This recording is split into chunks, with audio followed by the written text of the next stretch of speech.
Do you remember your first house? Maybe actually in today's climate, you find yourself waiting to get that first house. I remember my first house was a townhouse. Started out sort of small and then went to another house and sort of improved that one, expanded a little bit, realized that we needed something even bigger with 3 kids, 2 dogs, a cat, and a rabbit at that phase in life. And so we got a bigger house, and then of late we kind of have downsized. So we're in sort of house number 4, Stephanie and I are, after nearly 25 years of marriage. And I guess one of the good things that comes with all of that is that it forces you to kind of go through your stuff. Although we certainly, I think, have some boxes that are still in the garage since like the first move. But anyway, the reality is, though, that if you are in the home buying market these days, you know that things are quite different than how they have been for the past many, many years. Lots of changes out there. And we were talking with a friend and client who's been in the real estate business just this past week in the office. And so we were talking about this. And the issue really, folks, is inventory. And it's inventory that's being driven by the fact that there's so many people out there that over the course of the past several years enjoyed the benefit of low interest rates, right? And so maybe they refinanced and got a fixed rate mortgage that might be only like 3%.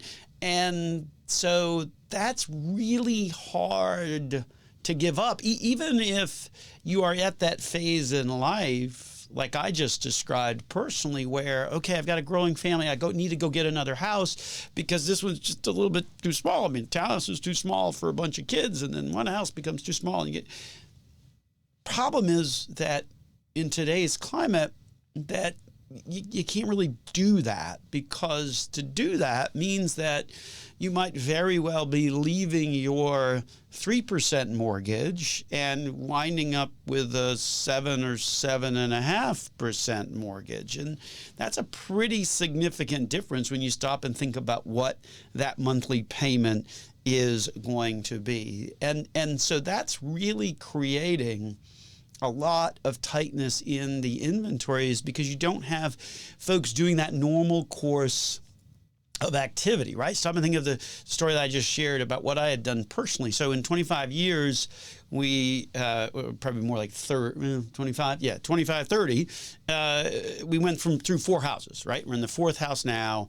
And so each one, you're transitioning for different reasons, but the reality is that it's hard to make those transitions now because the interest rates have changed so much. So we thought it would be good on the program this week to sort of talk about some of the things that you need to be aware of when you're looking at a mortgage. And maybe you have to transition to another house because you just plumb out a room, or maybe you're still trying to get that first house.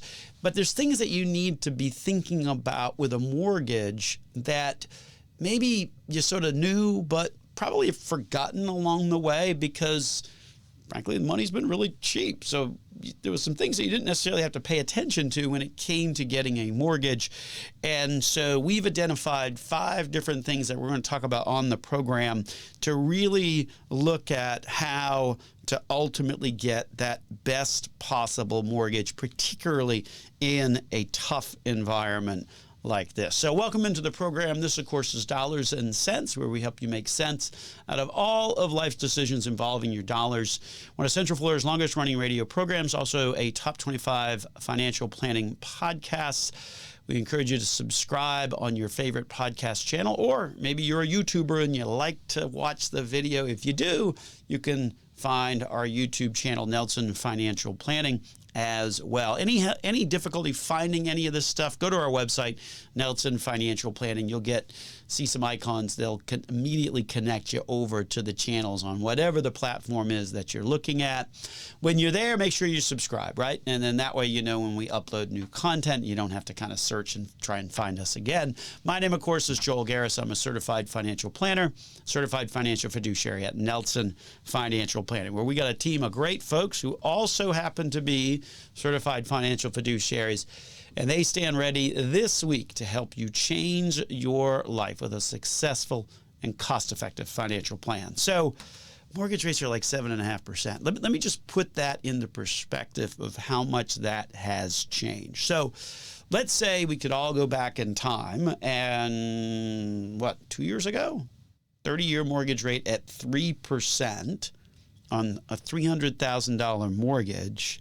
Principal and interest on that would be $1,267, right? So that was what it was a couple of years ago. Today, if you take that same $300,000 30-year mortgage at current prevailing rate of 7.5%, the payment is $2,100. That's a difference of $834, or if you like percentages, it's about 2/3, 66% increase to borrow the same amount of money. That's a pretty big difference and goes a long ways to sort of explaining the issue with inventory that is happening out there right now. You get a lot of people that maybe they would sell their house and maybe move into a bigger one, or maybe downsize and go into a smaller one, but they can't because, well, there's a 66% increase in the payment. So this is pretty significant and requires folks to really think more about, okay, if I'm going to get a mortgage, if I want to make this transition, or if I'm going to try and buy my first home, what are some of the things that we need to look at and make sure that you ultimately sort of go through the process of trying to compare and contrast what's going to be the right option for you. So we'll get into that in great detail actually on the next segment. Also on the program, we're going to talk a little bit about retirement income planning. Look, you hear a lot about retirement planning, right? You hear a lot about financial planning. Shoot, you hear a lot about investment planning. Matter of fact, Nelson Financial Planning used to be known as Nelson Investment Planning Services. If you're a longtime radio listener, then you are quite familiar with NIPS, if you will, as we were affectionately referred to back then. But one of the things that I think people really forget to do is this notion of income planning, particularly retirement income planning. And certainly that's a major part of what we do, particularly as you're getting close to retirement. You want to sit down and kind of sketch out, where am I going to get income in retirement? From which bucket of money, from which account, from which source? Where is all of that income in retirement going to be? And of course, it starts with, and not to be a broken record on the program, but it starts with the conversation of, okay, well, make sure you create a budget, right? Because in order to know how much income you need, you kind of might want to know how much your expenses are. But here's the thing, and we just saw this the other day. Someone prepared a great budget, so A+ for them for being prepared, but they missed 3 major items. And I think these are items that people typically miss when they start to think about retirement. And unfortunately, we don't want to have to be in the position of having to tell you what those are right before you retire. So instead, we're going to share what those items are on the program this week, along with giving you a rough idea as to how much you should budget for each and every one of those items. All of that coming up next here on the program, Dollars and Cents with Joel Garris of Nelson Financial Planning.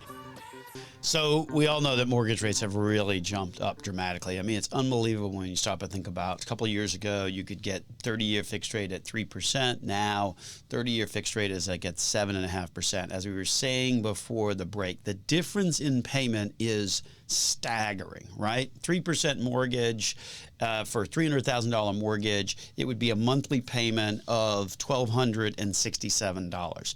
That same $300,000 mortgage in today's climate at a mortgage rate of 7.5%, it's a $2,100 payment. And that's just the principal and interest. Doesn't have to do with the real estate taxes or the homeowner's insurance.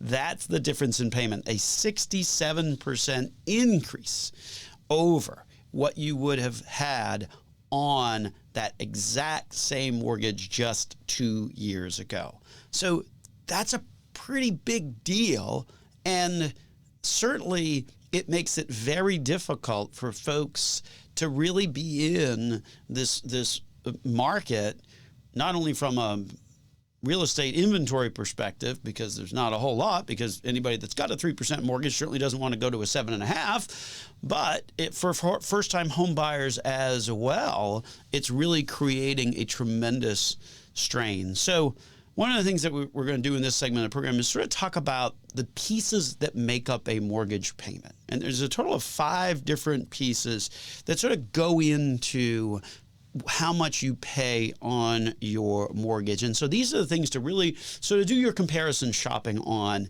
if you will. You know, it's interesting, mortgage rates, 7.5%, that surprisingly is not a whole lot different than the mortgage rate that I had on my first home here in Orlando in the 90s. So it is kind of unique to see, you know, the more things change, the more I guess they stay the same, because I distinctly remember, you know, that rate around 7% when on that first house that I bought here in Orlando. So, but there are 5 things on a mortgage to think about. And what you really got to understand, particularly when comparing different mortgages. And we're going to get into all 5 of those here on this segment of the program. So welcome into the program. This, of course, is Dollars and Cents, where we help you make sense out of all of life's decisions involving your dollars. One of Central Florida's longest running radio programs, coming to you on a host of stations throughout the Central Florida region. Also a top 25 financial planning podcast on the World Wide Web. So make sure when you're over there on that fabulous World Wide Web that you look us up on your favorite podcast channel or even YouTube, and you can see the video of me coming directly from the Nelson Financial Planning Recording Studio. You can see that in the YouTube video. That must mean, of course, though, that my name is Joel Garris. I'm a certified financial planner, certified financial fiduciary with Nelson Financial Planning. So you make a bad choice on the mortgage and it's going to cost you, right? Because you're going to be potentially stuck with that mortgage for up to like another 30 years. So without further ado, here are the things that you need to be thinking about and looking at when it comes to a mortgage. First and foremost, interest rate. So what's the interest rate? After all, that's how much you're going to pay in terms of cost on the mortgage. Now, here's the thing. The interest rate varies depending upon the type of mortgage that you get. So if you get a 30-year mortgage, then that's going to have a little bit higher interest rate than, say, a 15-year mortgage. Why? Because in theory, there is more risk with a longer-term mortgage, because the longer the lender is waiting to get the money back, the greater the chance that something can go wrong in terms of your ability to pay. So that's why longer-term mortgages typically will have a little bit higher interest rate costs. So if we look at today's world, your 30-year mortgage is around 7.5. Your 15-year mortgage is probably around 7. Now, there's another option called an ARM, or an adjustable rate mortgage. And thinking back to the first house that I had in Orlando, I actually had one of those because, as we mentioned at the top of the segment, interest rates today aren't really a whole lot different than where they were back when I bought my first house when we moved down here to Orlando in the 90s. And so what I did was we did an ARM. And what an ARM is, it's an adjustable rate mortgage. So kind of one of those good news, bad news types of things, because it's adjustable after that first 3, 4, 5 year period. But during that initial 3, 4, 5 year period, whatever the case may be, it's a lower rate. And I remember ours was like a 5-year ARM, and it was considerably lower than what the prevailing interest rates were.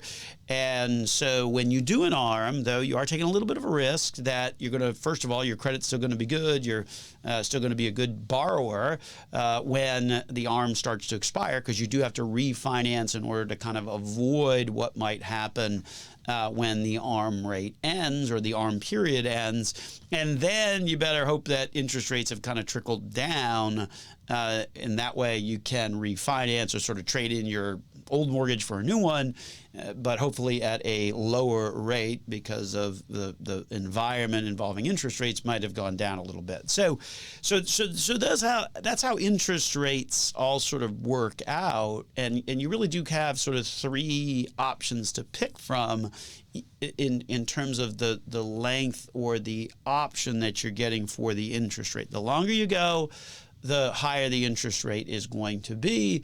The shorter, particularly if you're using kind of an adjustable rate mortgage, the shorter periods, you're ultimately getting the lowest possible rate. So just something to think about as it relates to interest rates and how those play out. Similarly, term, right? So we mentioned this earlier, a 15-year mortgage is going to have a lower interest rate than a 30-year mortgage. When you look at the absolutes, the interest cost on a 30-year fixed rate mortgage per $100,000 over that 30-year period of time at current rates is going to be about $130,000. Similarly, on a 15-year mortgage, on that same $100,000 mortgage, current rates, it's going to be about $55,000. So clearly, the interest cost on a 15-year mortgage is less. It's half the time in terms of the outstanding debt. But remember, it's potentially a higher payment as well. So it's certainly one of those things where you would say, well, if I could get to a 15-year and make the payments work, that would be great. But unfortunately, if rates are high, you may find that ultimately the affordability of that house is better with a 30-year mortgage versus only a 15-year mortgage. Here's the example. So if I have a 30-year mortgage for $100,000, payment's probably like $650 at current rates. If it's a 15-year, the interest rate is lower, true, but it's an $865 a month payment. So that is about over $200 larger, about 33% more, and that could very well determine your affordability. So when you look at term, you also got to kind of compare that with the affordability of the house that you're looking at. Next on the list, so that's interest rates, that's term. Third on the list is your loan to value. And this is one of the things where you want to make sure that you've got enough of a down payment in order to avoid PMI, private mortgage insurance. I can't stand that additional cost that comes into play. It can often be as much as $250 on a $300,000 mortgage. It does absolutely nothing for you. Its only purpose is to make sure that the lender is whole should you default on the loan and the value of the house is less than what the mortgage is. So if you can put 20% down, you avoid all of that, and you certainly avoid that additional cost. Similarly, with any mortgage, is closing costs. So make sure you're shopping around on those. Generally, you don't want your closing costs on a mortgage to be more than about 2%. Even that could be a little bit on the high side, but you definitely want to make sure that you're shopping around in terms of the cost of that loan. And then lastly, escrow. So oftentimes, a lot of lenders will require you to escrow your taxes and insurance. And a lot of folks these days are having big issues with this because of how much insurance costs are going up. So when you have an escrow for taxes and insurance, basically the lender is collecting that premium that you're going to have to pay, and it's collecting it each and every month. So if 1 year it's a little short, then the payment jumps up dramatically because the lender then says, I'm going to collect more money to repay myself what I paid out the prior year and boost up the amount of payment so that we're fully covered for this year. So watch the escrow as well, and particularly with the taxes and insurance. That's one that can often kind of backfire pretty dramatically. So anyway, those are the things that you need to know about the mortgage, to think about all of these things in today's world, which is clearly a very different world for mortgages. With that, we'll take a break. This is Joel Garris on Dollars and Cents. So you're probably familiar with the old song that has a line in there that says, regrets. I've had a few. I think that's a Frank Sinatra or Dean Martin. I think it's Frank Sinatra. Anyway, everybody sort of has heard the song, and most people for the better part of their lives have at some point had some regrets one way or the other. I wasn't a particularly big fan of where I went to college, a fine institution, but kind of wanted to get out of the state of Maine. And at the time, the University of Maine was the affordable option, so that's where I went. I guess probably stayed with a girlfriend or two, maybe too long, in terms of just kind of how life plays it out. But I guess imagine the regret if you retire and you didn't plan accordingly, right? I mean, that's a whole nother ballgame. Think about that, right? About to retire, ready to go, retire, okay? So you oftentimes can't really go back to the old job. And then all of a sudden you start looking at the expenses and you're like, wait a second, I didn't realize that there was that, or I didn't realize that there was this, or there's a lot of things that can get missed. And so this segment of the program, we're going to talk about some of those things that we typically see people overlooking when it comes to retirement, and making sure that you think of everything that you're going to need to cover in terms of expenses. It's this whole notion of retirement income planning, which I don't think gets talked a whole lot about in terms of kind of the financial services industry as a whole. You hear a lot about retirement planning and financial planning and investment planning, but you don't necessarily hear specifically about retirement income planning.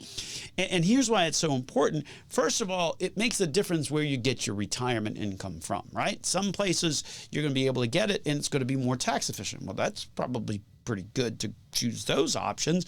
And then you have to also make sure that your retirement income is in fact enough to cover not just kind of the normal expenses, but all of the expenses that you're going to see during the course of retirement. And unfortunately, we see it on a regular basis. Matter of fact, it was probably one of the reasons why we're talking about it on this segment is we saw it just this past week where someone had done exactly what they needed to do to prepare for retirement, or sort of the first step, which is to put together a budget and to really look at, okay, here's what my normal expenses look like. So they had done that step one, but then they hadn't done the second step, which is make sure that those expenses included everything that they needed to make sure that they include.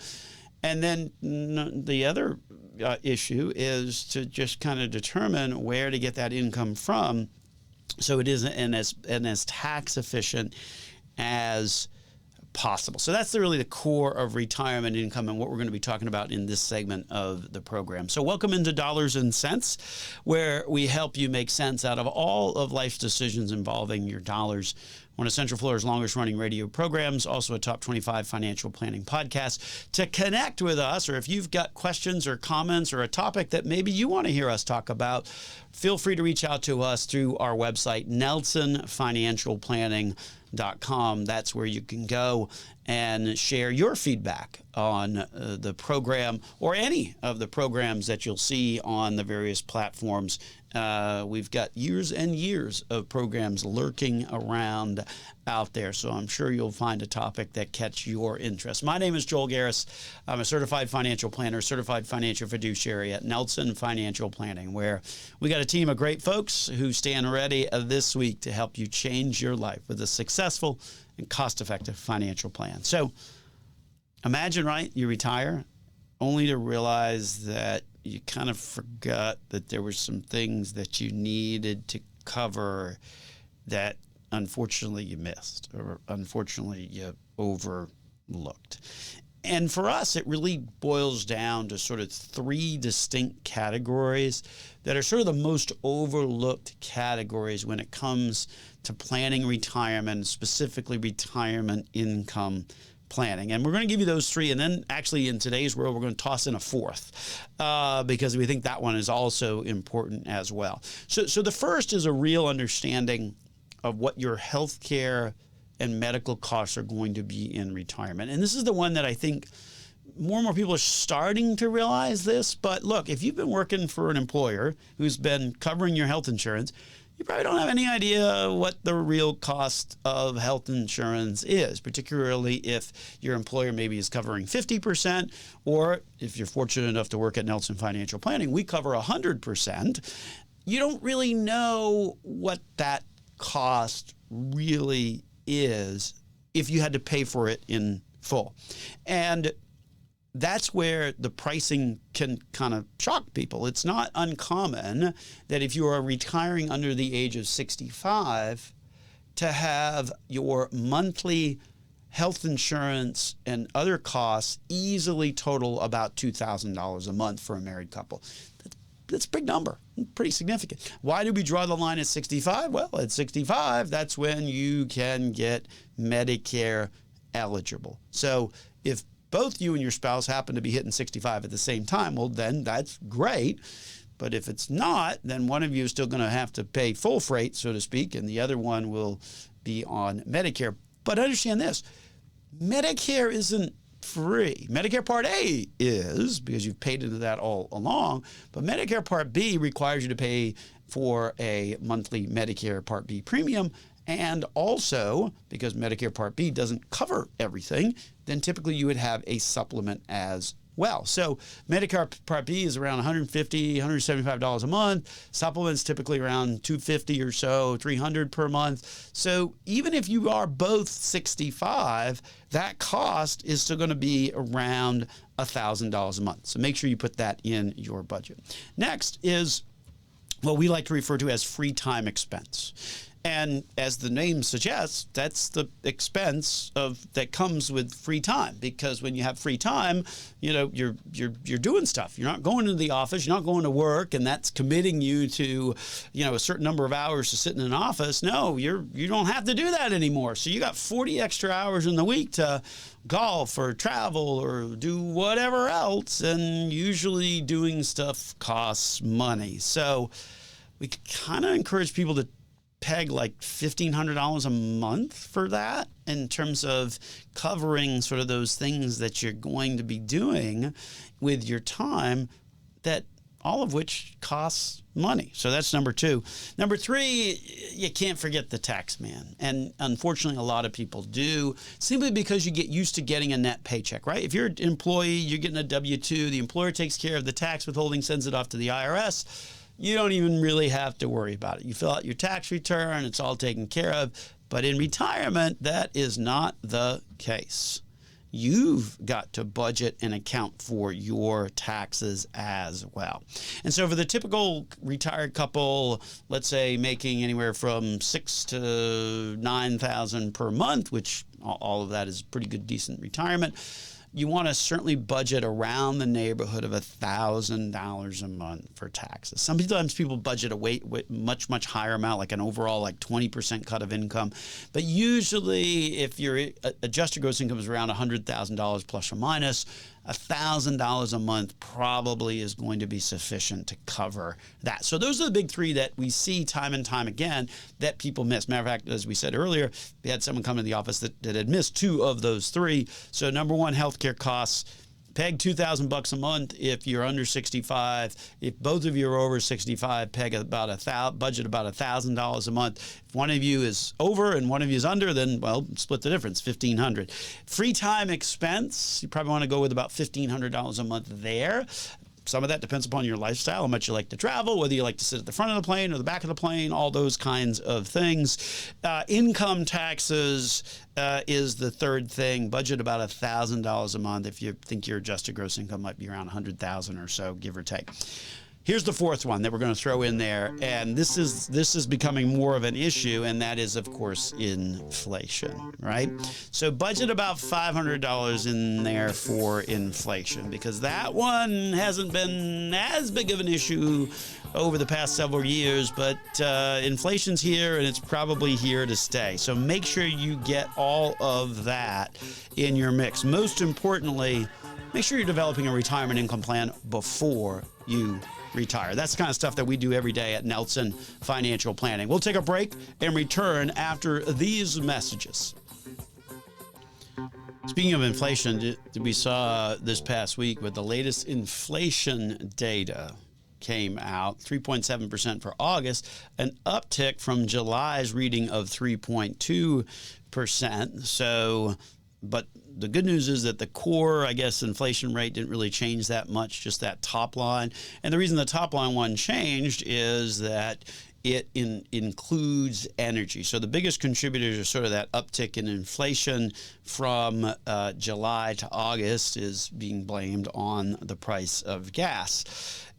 Which I guess segues directly to this recent survey that I found from Bespoke. So I guess 1,500 consumers were asked if they had noticed an increase in gas prices.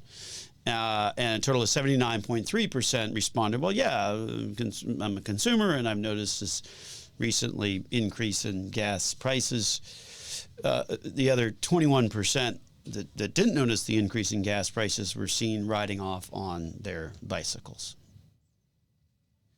Wait for it. Anyway, or maybe they're electric cars, although I guess you avoid going to the gas. But as Christine and I were talking about on the show a couple weeks ago, household energy prices up like 11% year over year. So you're not getting as much savings there as you thought you would with the ever increasing price of power and electricity, and for that matter, gas. So not a particular big jump in inflation, core inflation. That's when you kind of strip out the cost of energy. So it's widely expected this coming week, Fed Reserve meets, and widely expected that they are going to not increase their interest rates. So they're going to hold them steady, which is good, certainly good for mortgage rates, which we talked about earlier in the program. So certainly an important thing to realize in terms of inflation. So one of the things about mortgages, though, just to kind of recap, again, those 5 things that you want to be thinking about, because again, this is a different environment, right? Because it's not like you can easily go out and get a cheap mortgage.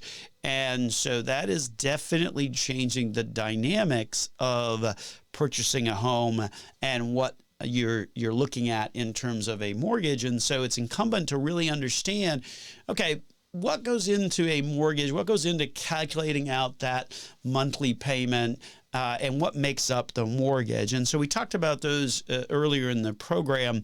You know, the interest rate is a big part of it, but the term also sort of goes hand in hand with the interest rate, because certainly the longer the term, the higher the interest rate, because there's more risk as the longer that loan goes. But the important thing is to consider affordability, right? For $100,000, if you're borrowing that over a 15-year period of time, the mortgage payment would be like $865, versus if you're borrowing that over a 30-year period of time, then it's only $650. That's a 33% difference in payment.